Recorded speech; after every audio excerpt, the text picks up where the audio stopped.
السلام علیکم ورحمۃ وبرکاتہ۔ معزز ناظرین، رسول صلی اللہ علیہ وآلہ وسلم نے فرمایا، جو شخص روزانہ 100 مرتبہ یہ دعا پڑھے گا تو اس کے مال میں اضافہ ہوگا اور برکت ہوگی۔ تو چلیں اس دعا کو ایک مرتبہ پڑھتے ہیں۔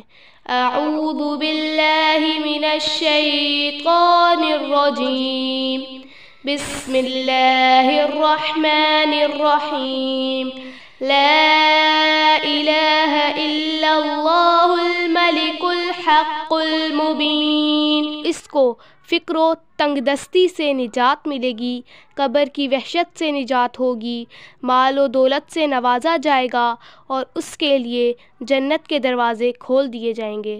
رسول صلی اللہ علیہ وآلہ وسلم نے فرمایا، جب تم غمگین اور پریشان ہو تو یہ دعا پڑھا کرو۔ اعوذ باللہ من الشیطان الرجیم، بسم اللہ الرحمن الرحیم، حسبی اللہ ونعم الوکیل۔ ترجمہ: اللہ تعالیٰ میرے لیے کافی ہے اور وہی بہترین کام بنانے والا ہے۔